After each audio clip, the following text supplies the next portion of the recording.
Hi everyone, it's Alex from the Training Court. Today we've got a very special video for you. We have some gameplay of Paradox Rift. So we're pitting 4 decks against each other in various showdowns. So we have Iron Valiant, Iron Handed Miraidon, Roaring Moon and Gholdengo. So we're going to be pitting these decks against each other. But just bear with us as we're learning the decks. There will be misplays, plenty of misplays. But I hope you enjoy the video and be sure to like and comment below with any feedback that you have. Now on to the gameplay. So first up we've got Roaring Moon versus Gholdengo, and already wondering whether to go heads or tails. And we've got tails. Roaring Moon, it's one of those decks that especially in this standard, a lot of decks are wanting to go second. So we can see that I am going second, although chosen by my opponent Andy, and he's got a mulligan, 2 mulligans actually with Gholdengo. So I'm starting with Roaring Moon. I don't have a single prizer to start off with, unfortunately. Ideally, you do want to start with a single prizer, because then you can skew the prize race. So they take 1 and then 2, and you can go for a 2-2-2. But he started with a Scyther. It's not the free retreat Scyther. I think that we put that in later. But the free retreat Scyther from the most recent set, or might be Obsidian Flames, I'd have to double check, is the optimal one, because obviously we like free retreat. So we're just waiting to see what Andy does, but obviously he starts off with a Battle VIP Pass and gets a Gimme Ghoul and a Radiant Greninja. Radiant Greninja is really good in this deck because you're going to be discarding energy. Because you want to bank those energies in the discard pile to get them back with energy retrieval and superior energy retrieval. Because obviously the deck, similar to Chien-Pao, relies on the energy, but obviously with Gholdengo you're discarding from the hand instead of from the Pokemon, so there's no need for Baxcalibur. Some say it makes it a bit more streamlined, and others say that it gives the deck a bit less flexibility. In terms of the attackers, like it can't accelerate to different attackers like Radiant Greninja, Iron Hands, etc. So Andy just passes to me, and I top deck a Battle VIP Pass, which is always nice. Go for the Radiant Greninja and the Mew because I want to be drawing as much as possible, but I also don't want to draw that much on this before I Squawkabilly. It's always a decision. Do you draw before using Squawkabilly, or do you draw afterwards? But I draw into the Energy Switch, I use Radiant Greninja, take the gamble. Now I can use Sada's Vitality, which I think I am going to PokéStop first, and I discard Sada's and an energy. Use Sada, manage to get 2 water energies off. And at this point, I seem to clock on that I might be able to get the Radiant Greninja turn 1 play, which would be very, very strong. So I get 2 basic energies, which we're using the Earthen Vessel, which is a super strong card in this. I've put 2 energies onto Greninja with Energy Switch, and we almost have it. We just need a switch out, so we attach there to Greninja. We use Mew, and we get the switch, which is fantastic. Very, very powerful. We get to use Radiant Greninja's Moonlight Shuriken to do 90 to 2 Pokemon. We use Canceling Cologne just for the sake of it. Then we Squawk and Seize. Would have liked to have used those Dark Patches and not get rid of them, but there you go. We get the Roaring Moon. Important to get as many Roaring Moons as possible. We don't mind bench locking ourselves because we're not playing Lumineon. So we put those 2 on Gimme Ghoul. We go 2 up in the prize race. At this point, Andy's probably thinking that he's going to scoop because he's just lost a turn, but he plays on anyway, and it's his turn to go because we want to show a full match. So we'll see what Andy does now. We're just going to wait for live to pick up what actually it's doing. We're just checking the discard pile. It's important to check the discard pile with Roaring Moon because the energy conservation is a thing, but he's evolved into Scyther. He can take out a Radiant Greninja with this attack. It does 50 for every Pokemon on your opponent's side that has an energy plus 10. So we'll be able to take out that Radiant Greninja, which is a good draw power, and his Iona does, which is pretty devastating because it's left us without really much draw after taking out the Radiant Greninja. We had a Sada before, and we had a couple of Dark Patches, I believe. so we would have been ready to take out the next Pokemon. Unfortunately, we haven't really set up a follow-up attack. Kind of left ourselves in the dark with energy, but it looks like Caesar's ready to take an attack. So will he boss? No, he just takes out the Radiant Greninja, which I think is the correct play. All that's left is for us to pray with Mew that we get some kind of, maybe a Pokégear. What do we get? So Mysterious Tail 4. We do get a Pokégear. So there is a chance. Do we PokéStop first? No, we Pokégear and we whiff it. We'll PokéStop. Likely we'll just PokéStop away the Professor Sada. No, we don't. So we've got one more Mew. Might be worth switching, retreating into the other Mew, because we can't really attack otherwise anyway. Maybe another Pokégear? No. It's Cross Switcher. This means that we can maybe attack the next time, but that Scythe is going to take us out, so we're just going to go for the Dark Patch and pray that we can start attacking the next turn. And we unfortunately pass to our opponent. Pretty bad turn from us. That Iono was devastating, as you can see. Not able to really draw out of that Iono. A lot of people have been saying that Bibarel is a good include, but as I found out, my deck plays switch cards, so you can easily trap the Bibarel. Plus you're building up quite a big hand a lot anyway, so not a fan of the Bibarel. But let's see what he's doing. Radiant Greninja's conceal cards, drawing cards. Unfortunately, we can't see his hand, so we just have to guess and see what he's got. He's going to use the PokéStop. Now, Caesar's really useful in this deck because you can take hefty knockouts. As we're going to be seeing now, he's going to be doing 160 damage with the 3 energies. Maybe playing the second Mew was a bit of a bad play on my part, allowing him to do the 160. But I did want to dig for that Sada's via the Pokégear. But we get a slight lifeline, not much. Dark Patch onto the Roaring Moon. Do we get we want really an Earthen Vessel or a Switch or something to we get the Earthen Vessel, but do we take the Earthen Vessel or do we take the Switch? We take the Switch, hopefully getting an Earthen Vessel off the PokéStop. Not an Earthen Vessel. We get Cross Switches, so we're able to switch twice. So we switch with the Mew, and we get the Earthen Vessel, so we're able to make a knockout with this on this turn. I'd probably like to see using the Cross Switcher. Well, we have to use the Cross Switcher anyway to switch out. So we get the Gimmigool. We're doing a double damage, so we don't need to discard the PokéStop.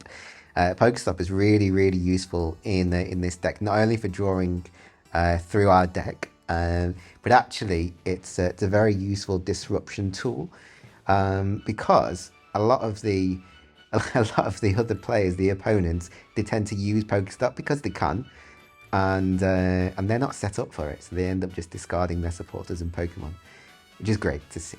But we see Radiant Greninja is using concealed cards, picks up the Gholdengo and evolves it. Now he can draw one more card, unless he wants to use the Gholdengo to move it into the active. Then he can draw 2 cards. Ideally, you do want 4 Gholdengo on the board. Then you can draw 5 cards if the Gholdengo is in the active, or you switch them to the active and you can draw even more cards. So it's got a good engine built into the Pokemon, which makes the Gholdengo package quite useful. So let's see what he's doing.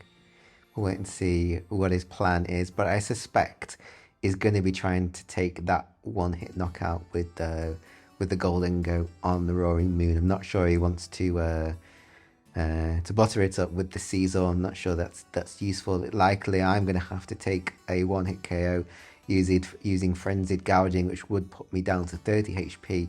Then Caesar would mop it up. So unless he wants to hit me first and then I knock myself out with Frenzied Gouging, I think either option is viable. But you can see that Caesar is really useful in this deck, because it asks questions of me whether I should whether I can use Frenzied Gouging, I have to, because I can't knock it out otherwise. I don't even have a PokéStop anyway in play, and he doesn't have a stadium anyway. So he's just setting up another gimme goal, which you need, because likely, if he does switch to Gholdengo, I'll probably knock it out.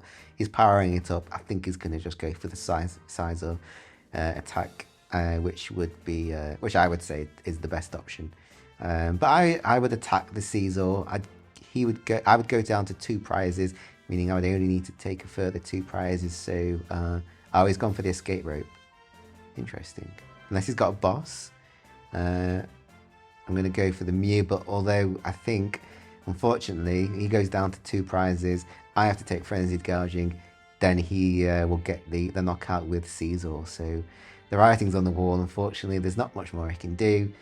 You can see how tight the prize race is between these 2 decks. You've got to be taking the 2-2-2, and Caesar really offsets that. I'm just really digging just to find any way of being able to do anything, but unfortunately, as I'm slowly figuring out, there's not much more that I can do really. I'll take this knockout with Frenzied Gouging. Even if I use the PokéStop and I use his second attack, I'm leaving him 20 HP. Probably the best thing to do is to leave him with 20 HP and hope that he doesn't have. But I don't play Disruption. Roam is one of the weaknesses of Roam Moon, is it doesn't play Disruption. So you can see he's got 12 cards in his hand. There's very, very likely that he has the 5 energy cards needed to take that knockout. I'm just deliberating what it is that I'm gonna do to try and salvage this. But I think I just go for the attack. I'm just trying to make anything happen. But we'll see. He goes down to 20. He's probably got the 5 energy cards. In fact, I'm 95% sure he's got the 5 energy. He's got super energy retrieval, so that's it. We'll just let him play out the hand and let him do his thing. We'll see how many cards he has. At this point, you might as well just discard them all and go for a massive knockout, which he's probably going to do. So he's going to make it rain. How many he's going to do? 300. Didn't have that. Didn't have all the cards in the end.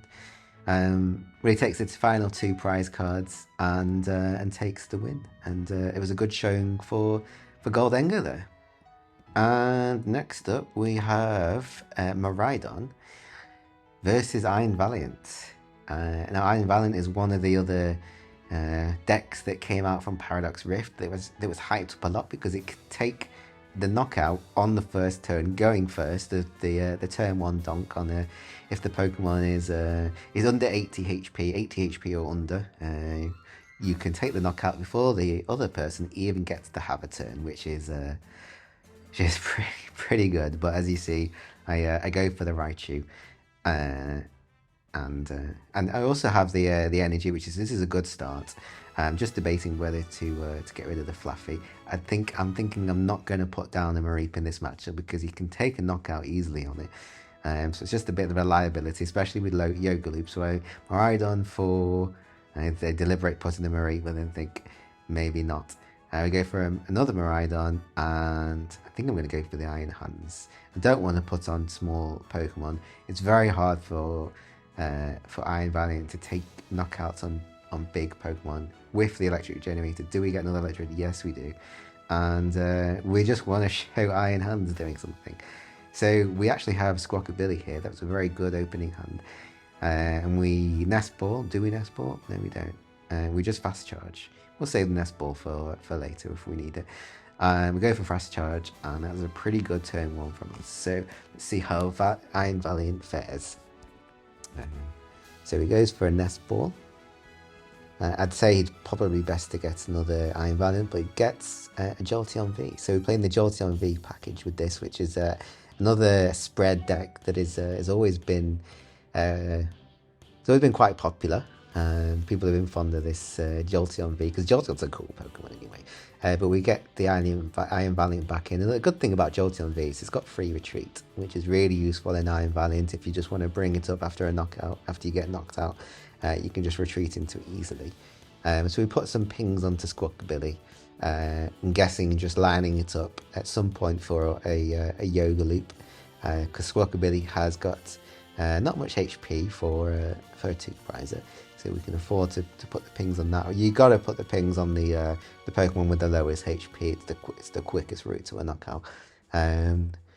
So we'll see what he gets, and he attaches the energy, puts down the other Iron Valiant. Hopefully doesn't have another switch, but probably does, because this deck I think plays about 12 switches between switch cards, escape ropes, and switches, plus the future booster. But was just a pass, and we only got 20 damage down. So maybe we could have put down a Mareep if we could have if we could have evolved at this turn, but it's a bit of a risk. So we escape rope. We escape rope into the Iron Hands. I think the idea with this is we're going to use Arm Press at this point. We can Electric Generator. We can put 2 onto the Miraidon there. Arm Press does 160, which means that on any Pokemon actually that he's playing right now, then it sets them up for an Ampy very much for an easy knockout. We're just deliberating whether to use a Forest Seal Stone, but I don't think we need to. I think it's best to play it a bit slower with this one. So we do 160 to the Iron Valiant. We know that they're not taking any knockouts in the next turn. Even with the Jolteon VMAX, there it goes. It only does 100 to your active Pokemon, 100 to a Pokemon that has any damage on it. So we're not getting knocked out in this turn unless they're able to do another 40 damage on the Squawkabilly. Even so, taking out the Squawkabilly is not the end of the world for us.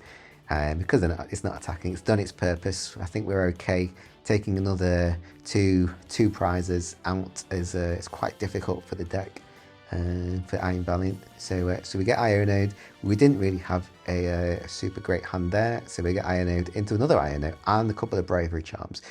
Bravery Charm will be very useful in this deck, making it even harder for them to take knockouts, because those big bulky Pokemon are difficult to take out. We do get a Mareep. It's probably a bit late to play the Mareep now. Quite easy for them to take the KO and the Yoga Loop, but he's going for the Jolteon. So presumably we're doing 100 to Iron Hands and 100 to Squawkabilly. But if we do get a switch, we're in a good position to actually take out the Jolteon VMAX with the Raichu V. Hopefully we're able to do that and preserve the energy. That's where Fluffy comes in useful, but it's quite difficult. I see we put the Bravery Charm on the Squawkabilly, so make his life a little bit harder. So I can see, I think we're deliberating using a Forest Seal Stone maybe to get the switch, to switch into the Raichu, because we don't want to, we can't even retreat actually with this because it's got a 4 retreat cost. The future booster would be very useful in Iron Hands, doing an extra 20 and it's able to retreat. We go for the Bravery Charm because it's already been attacked to 100, so now it needs another 2 hits. But we go for the Iono anyway because we've got a dead hand. Maybe we can draw into the switch, which we do, and we can also heal off some damage. Oh, we go for the extra attachment there, but we just deliberating what we want to do. We've actually prized both of our Raikou, so we can't actually attack with Raikou until we take a knockout. But it looks like we're able to take the big knockout. We're doing 480 in total, which is a lot. So what we can do is we can take all the energy off Raichu and take 1 energy off Iron Hands, and that means that we can take, if we do draw into a boss at some point, then we can take 3 prizes. There's our Raikous. We can take 3 prizes with Iron Hands, Ampy very much, on that already damaged Iron Valiant, which would be pretty cool because we want to showcase the new cards and the new decks. Miraidon is very much a current deck in the format. We get the switch onto the Iron Valiant and a ping on the Squawkabilly, just hoping to knock it down a peg and maybe Yoga Loop, but I think maybe it's a bit too much or maybe not. They need one more ping, and then you can use Yoga Loop. But they also need to power up Yoga Loop. So it doesn't look like they've got the energy to be able to do it. So they've got the Iono. It was a decent hand we had. We've drawn into to boss, and we've drawn into an energy. So all we need, if we don't get knocked out by Raichu, all we need is a switch. And we do have the Forest Seal Stone, which we didn't use. It's always nice when you hold it off a little bit until you really need it. So it looks like we have game next turn. Just checks the town store, just checks deck for a tool. Doesn't have it. Even if they use Yoga Loop this turn, I think we're okay. I can't see them. They uses a escape rope. They can't knock out Iron Hands in this turn because they don't have a fighting energy on the Medicham. I don't think this deck plays fighting energy.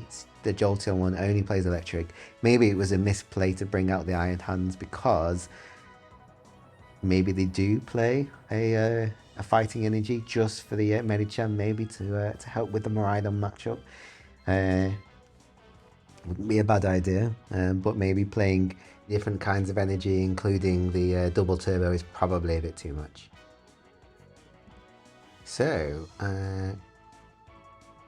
I think at this point they're probably wondering what it is that they can do to take a knockout, because we're not playing the fighting energy, so we can't really take a knockout on anything.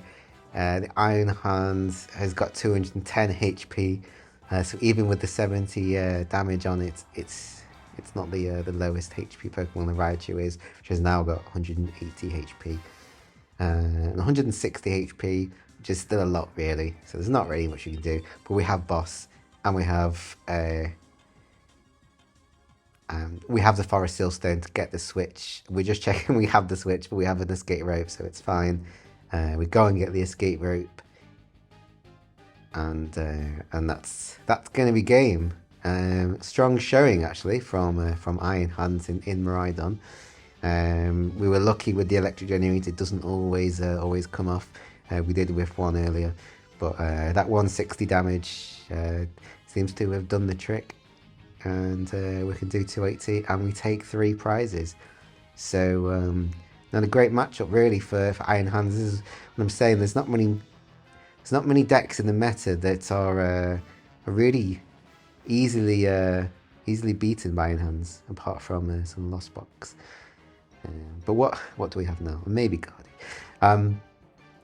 So in the next game, I think we're going to go for a rematch of Gholdengo and Roaring Moon. Not content with our first match with Roaring Moon and Gholdengo, we're going for another one. And I think I will be playing Gholdengo, which I am. My opponent Andy is going with Roaring Moon.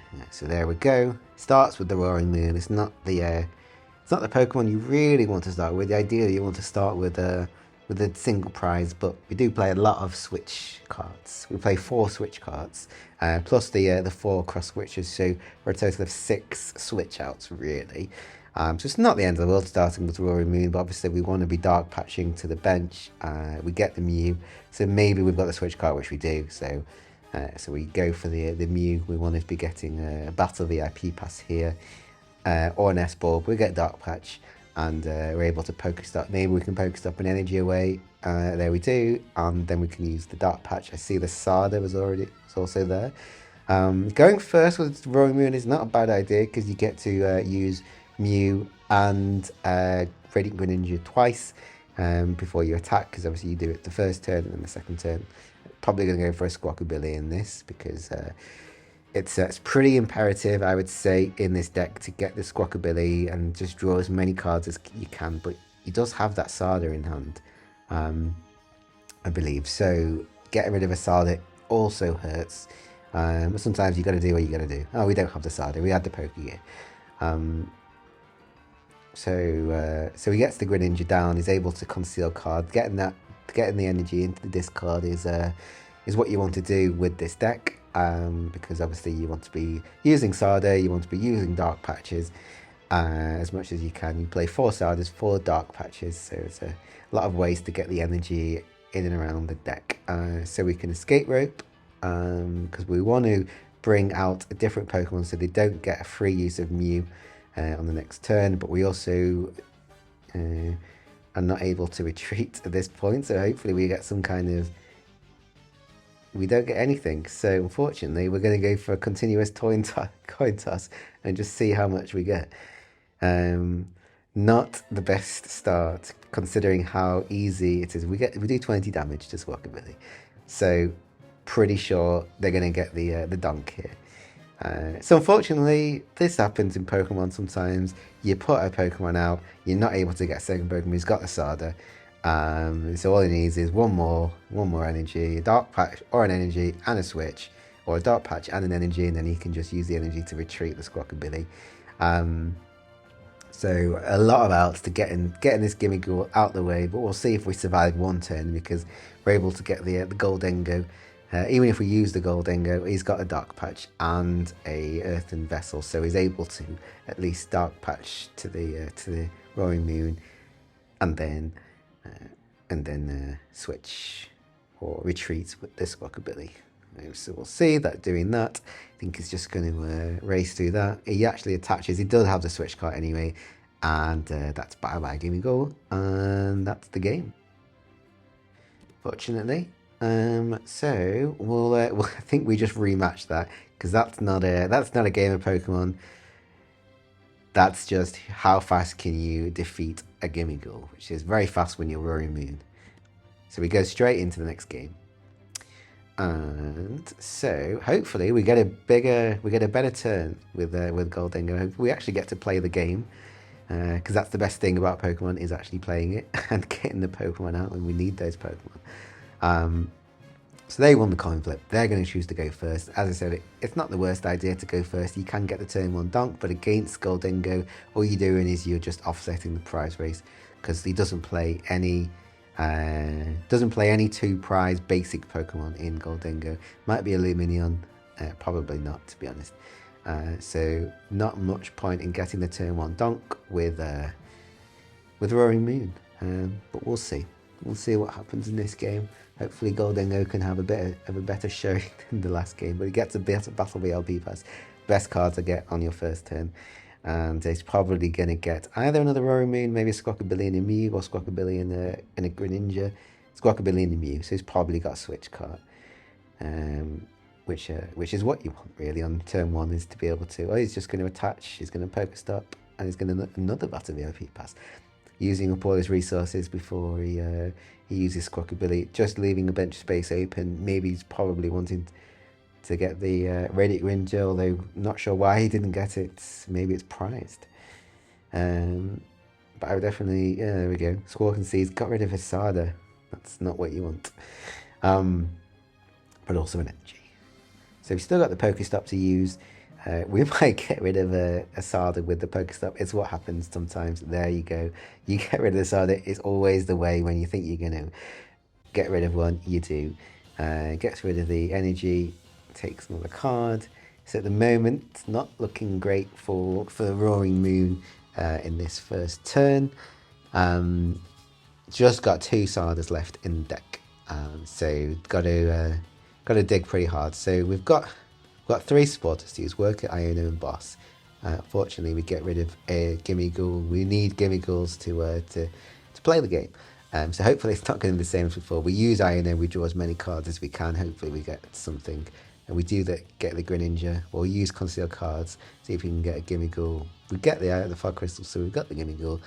And I think we just pass. We can't actually attack. No, we go into the Greninja. We don't want to lose Scyther or Gimmighoul, because both those Pokemon are pretty pivotal in this game plan. Especially the Gimmighoul. We need the Gimmighouls to get the Gholdengo. So we've got the Gholdengo the next turn. So we'll be able to draw 1 card at least. Likely this Radiant Greninja is going to go down to the Roaring Moon. He's switch carting to the Mew. Hopefully he's got another switch out. He's not just praying, but maybe he doesn't have the energy or the or the resource to get energy, so there might not be any point in switching to the Roaring Moon at this point. But he uses the Mew. Looks like he's deliberating. He gets the Earthen Vessel, so he's going to be able to... he's switching out, and he's switching to the Roaring Moon. He uses the... doesn't get a... I would use the Earthen Vessel just to thin out the deck, but he's just detached the energy. And it looks like he's going to go for the knockout, probably discarding the PokéStop. He's going to use the PokéStop, gets rid of the PokéStop. He does get the Trekking Shoes, so he's probably going to use that Trekking Shoes. Yeah, very good card in this deck. So let's see what he gets. So he gets rid of the Cross Switcher. Dangerous getting rid of Cross Switchers because you need to use 2 to play. I'm not sure if he's already discarded a Cross Switcher. Potentially. No, he's only discarded the one.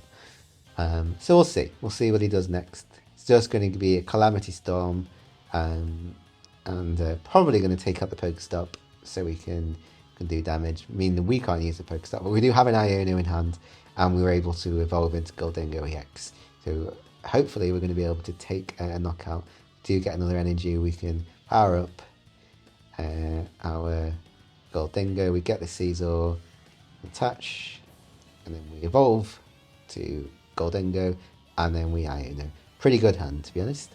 We do get a PokéStop and a Superior Energy Retrieval, so we'll be able to take the knockout with CEL, hopefully, if we have the energy. We got the Letter of Encouragement as well, busted in this deck. But we might just take the knockout with CEL, because we can't retreat, actually. We don't have any kind of switch outs. Get rid of the Worker. They're not playing Path or anything. So we get rid of the Worker and the other Gholdengo. Probably could have held on to onto the Superior Energy until we got more in the discard, but we just hit with Punishing Scissors for 110 because we can't retreat, unfortunately. But that does mean that Roaring Moon can't use Frenzied Gouging because it knocks himself out, and it means we need less energy the next turn to take the knockout. He goes down to 4, and the next turn will go down to 4, but we'll see how that works. Doesn't have another one powered up yet, but it's quite easily done with Pokégear and Professor Sada, but he whiffs it. So unfortunately, we won't be attaching to 2 of his Pokemon there. Does get another PokéStop, gets a Dark Patch. So if he can Dark Patch and Professor Sada, then that's going to be ideal. Does he get Professor Sada? That's the question. No, whiffs another one. He does. He's down 2 Professor Sadas. That's a problem when you're trying to dig using Pokégear. So he retreats, and he retreats into another Roaring Moon. Strange choice, unless he's able to power it up. Maybe he's using a Dark Patch. He is using a Dark Patch. He uses another Dark Patch. Okay. Now what? Switch cards into the Roaring Moon. Ideally, you'd want to switch card unless he didn't have the energy in the discard. He needed to retreat the Roaring Moon to get the energies in the discard, so he could use Dark Patch, and he takes the knockout. But we can return. We should be able to return KO. We can actually. We've got the guaranteed knockout. But we go Scyther because it's got free retreat. You always want to, but we unfortunately make a little misplay there. We use coin bonus to draw a card before going into the active, and then we realise our mistake. It doesn't matter. We're able to take the knockout anyway, and do we want to use Power Pad? Do we need to use Power Pad? There's 2 there. Maybe we use Power Pad. I know is always useful, especially against Roaring Moon, which completely falls apart on Disruption. So we have 5 there. We get rid of the Psychic because the metal is more important to us for powering up our Pokemon. We take 2 prizes. Now, if the Roaring Moon takes the Roaring Moon on the bench, if it takes a prize, if it uses Frenzy Gouging, which it does need to do, it's going to go down to 2 prizes, but we'll also go down to 2 prizes because it knocks itself out. So likely it's going to have to use the one without damage on still leaves the other Pokemon there ripe for the picking, which might go down to CEL if there are other Pokemon with abilities. If he gets a Radiant Greninja down from the prizes, we'll see. So he's going for some more energy. It might be that he's already discarded all the energy that he has. We'll see. I think he's already discarded all. No, he's got two water energy, which is not most useful. There's all the energy is in play. It only plays 4 dark energy, this deck, but it plays a lot of energy switches. Plays 4 the energy switches, and plays the Sada and plays the Dark Patch. So it's not a massive problem. Goes for the Squawkabilly. Going for all right, okay. Going for the Motivate. Doing 20 to the Gholdengo, and 2 getting 2 energy onto. That's that's unfortunate. But we do have a boss as well. So unfortunately, it's quite, the writing is on the wall.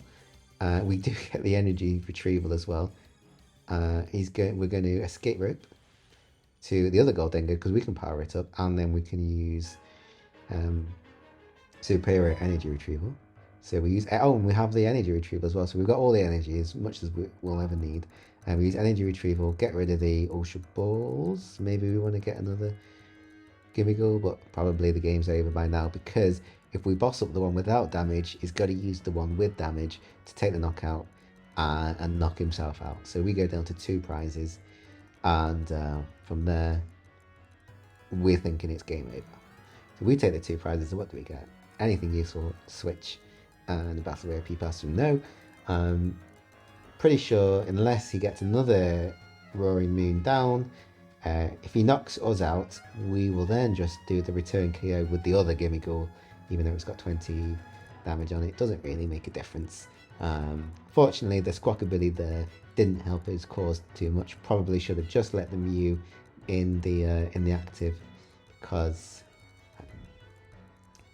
now we're down to 2 prizes. If we were down to 3 prizes, we'd still have to take 2 knockouts. So yeah, I'd say it would have been better to leave the Mew in the active for there. But obviously you've got a draw as well. It was a tough choice. But he's got the Cross Switcher, so he's probably going for the other Gimmigle, the other Gholdengo. No, he's going for the Scyther. Interesting. He's going for another Motivate. He still doesn't have a Sada or a Dark Patch. So going for another Motivate. That Squawkabilly is putting in work for this Roaring Moon deck. It's not really what you want to do as a Roaring Moon deck, is using Squawkabilly. He's doing 20 to this CEL, putting 2 onto the Roaring Moon. But unfortunately, we have a switch, and we have the Earthen Vessel, so we can get a couple of energies. And so we switch to the Gholdengo, and then we just knock it out. We don't bother to use coin bonus. What's the point? We can just knock it out and take the game. And so we have one more game to go in, and what are we going to see? I think it's the Roaring Moon Mirror. I think we go for a Roaring Moon Mirror. I didn't win with Roaring Moon before, so I think I just wanted to show the deck in all its glory. So we'll see if I do. So we start with the mulligan, so that's a great start. But we start with the Squawkabilly, which is never a bad shout. But we do also start with Professor Sada. So unfortunately, we're going to have to get rid of a Sada. We've got some draw cards here, so we kind of want to be limiting. We do have an energy as well. So we get the Greninja and the Roaring Moon. It's always a bit tricky whether you want to draw cards when you have Squawkabilly, in case you draw another Sada. We don't, but we get another Roaring Moon. We want to thin our deck now, so we're probably going to use the Earthen Vessel. Yes, we do. We get some more energy because we don't really want to draw into it. We want to be drawing into those useful item cards. We can switch cart. We're going to switch cart to the Greninja so it doesn't get, so the Squawkabilly doesn't get dunked. We want the opponent to be taking a 1 prizer on their attack going first or going second. So So we do get we get 3 Trekking Shoes, and we almost get 3 Pokégears. We use the last Nest Ball. Do we want to get a third? No, we get a Mew. We switch cart to the Mew, and then we can use Mysterious Tail, and we PokéStop as well. So we get a Dark Patch because obviously we want to be in a position where we can attack or give ourselves the most chance to attack, the biggest chance to attack. So we PokéStop, we get another Dark Patch, we use it because we have 1 more left if we're able to use Sada next turn. Do we want to use PokéStop? No, their turn. So likely they're going to be able to knock out the Mew. The worst case scenario is that they cross switcher the Roaring Moon on the bench. That is probably their game plan of what they want to do. But if they knock out the Mew, it's not the end of the world because we can still go 2-2-2. They need to go 1-2-2. So after taking out the Mew. So ideally, we want them to take out the Mew. If they escape rope, we'll give them the Greninja because we want them to take out a 1-prizer. So he uses the Trekking Shoes, takes away the Pokégear. So maybe he already has a Sada in hand. Would be interesting to see if he does. Because if he doesn't, I think that the Pokégear would have been the better option to get. So he Earthen Vessels, probably thinning the deck at this point of energies, because he wants to have the best chance of drawing into a Sada. He's only got 1, but he's got Squawkabilly, so likely we'll be able to draw into the Sada, wanting to get as many energies so we can squawk them away and then Sada them to the Roaring Moon. So we'll see. I wouldn't mind seeing a switch to the Roaring Moon now, because if we get the Sada, then you can do it to them in the active. You don't have to be on the bench, unlike Dark Patch. So we'll see what he does. I think he's probably just going to Squawk and Seize it at this point, unless he has something in his hand that he doesn't want. No, there wasn't really much there. Don't want to use the PokéStop. My mistake, you don't want to get the PokéStop before you Squawk and Seize. Okay, so he's got another Battle VIP Pass, and he gets the 2 Roaring Moon. You want 3 more Roaring Moon on your board at the moment. So he's got the Energy Switch. Okay, he's going to retreat into the Mew, and see what he gets. Nothing. So it might seem he only gets a Switch card and he loses a Professor Sada. So it might have been a better idea to use those Pokégears to try and get the Sada and use it and just get that extra energy in play, because I think he would have been able to. He's going to switch to the Mew now. Switch back? No? It's going to switch. Okay. The Squawkabilly and Motivate and get the cards out of this card onto the Roaring Moon. If we don't take the knockout, which we can do, then it's going to be tears, I think, for the Squawkabilly anyway. So what do we want? We want the Dark Patch because we've already got the Professor Sada. Ideally, we want a third Roaring Moon. So what we're going to do is we're going to thin out those Sadas first before we PokéStop, because we don't want to get rid of those Sadas. It's the worst thing to do. So we PokéStop, we'll probably get rid of a Sada. We don't. We get rid of the Roaring Moon though, unfortunately. So we put the energies on the Roaring Moons, and we do have a Cross Switcher. So likely, it's probably best to take out the Roaring Moon, leaves the Squawkabilly for later. We Pokégear again, and we use Frenzied Gouging for the knockout. Against this deck, it's not really the end of the world to use Frenzied Gouging, because you're taking an even prize trade anyway. Whether they use Frenzied Gouging or whether you use Calamity Storm doesn't really matter. You're both taking knockouts on each other's turn. So whether you take it on a low HP Pokemon or a Pokemon that has all HP, it doesn't really matter. So he's using a Mew to get the Trekking Shoes, and going to use the Trekking Shoes. What does he get?